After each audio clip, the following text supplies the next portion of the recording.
Viewers, अगर आप भी क्रिप्टो ट्रेडिंग करते हैं और इस मकसद के लिए अपनी ट्रांजैक्शंस पाकिस्तानी बैंक्स या पाकिस्तानी ऑनलाइन वॉलेट से करते हैं तो अब खबरदार हो जाएं। जी, आपका अकाउंट किसी भी वक्त ब्लॉक हो सकता है।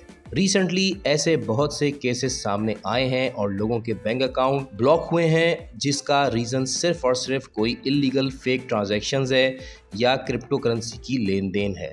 आपको बताता चलूं कि अगर आपके अकाउंट में मशकूक ट्रांजैक्शन से पैसे रिसीव हुए हैं और आपने वो रकम किसी और अकाउंट में ट्रांसफ़र की है तो वो अकाउंट भी आपके ब्लॉक हो सकते हैं।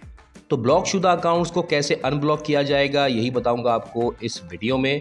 तो अगर आप पहली दफ़ा आए हैं हमारे चैनल पे तो काइंडली सब्सक्राइब कर लीजिए ताकि आपको मज़ीद इन्फॉर्मेटिव वीडियोस भी मिलती रहे। अगर आपका ट्रेडिशनल बैंक अकाउंट है तो आपने एक रिटर्न एप्लीकेशन या क्लैरिफिकेशन देनी होगी, जिसके बाद ही आपका बैंक अकाउंट रीएक्टिवेट हो सकता है।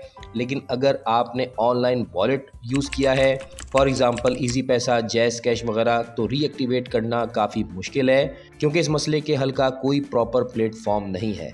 अगर आप इनकी हेल्पलाइन पे कॉल करेंगे तो नुमाइंदा आपको फेसबुक पे रीडायरेक्ट कर देता है और फिर जब आप फेसबुक पे कंप्लेन करते हैं तो फेसबुक से सेटिस्फैक्ट्री रिस्पॉन्स नहीं मिलता।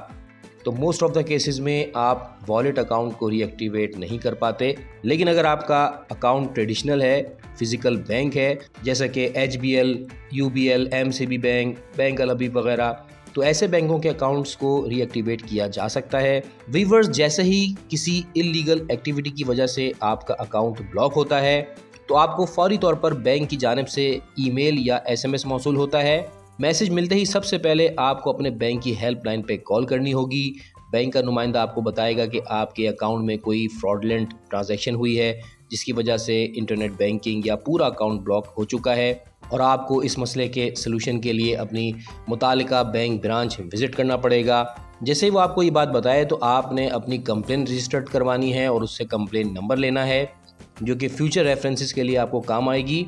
हेल्पलाइन से मालूमात लेने के बाद अब आपने अपनी बैंक ब्रांच जाना है और वहाँ पर आपने रिटर्न में एक एक्सप्लेनेशन देनी है कि आपके अकाउंट में कोई फ़लाँ ट्रांजैक्शन हुई है और फ़लाँ अमाउंट आया है।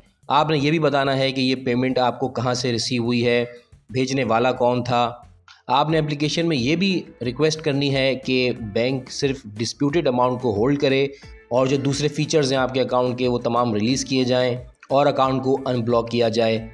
एप्लीकेशन में आपने कंप्लेंट नंबर और अकाउंट से मुतालिक अपने जो डॉक्यूमेंट्स हैं वो भी मुंसलिक करने हैं। बैंक आपकी ये एप्लीकेशन सबमिट कर लेगा और फर्दर इंक्वायरी के लिए अपने हेड ऑफिस भेज देगा। आपने यहाँ पर बस नहीं करनी, आपने अपने बैंक की वेबसाइट को विज़िट करना है और कंप्लेंट फॉर्म फिल करना है। अगर कोई कंप्लेंट फॉर्म आपको नहीं मिले तो आप कॉन्टैक्ट अस या फीडबैक के ऑप्शन में जा सकते हैं, वहां जाकर भी आप अपनी कंप्लेंट रजिस्टर्ड कर सकते हैं। और ना सिर्फ ये बल्कि इसके बाद आपने स्टेट बैंक की भी ऑफिशियल वेबसाइट को विज़िट करना है और वहां भी आपने कंप्लेंट अगेंस्ट बैंक रजिस्टर्ड करनी है।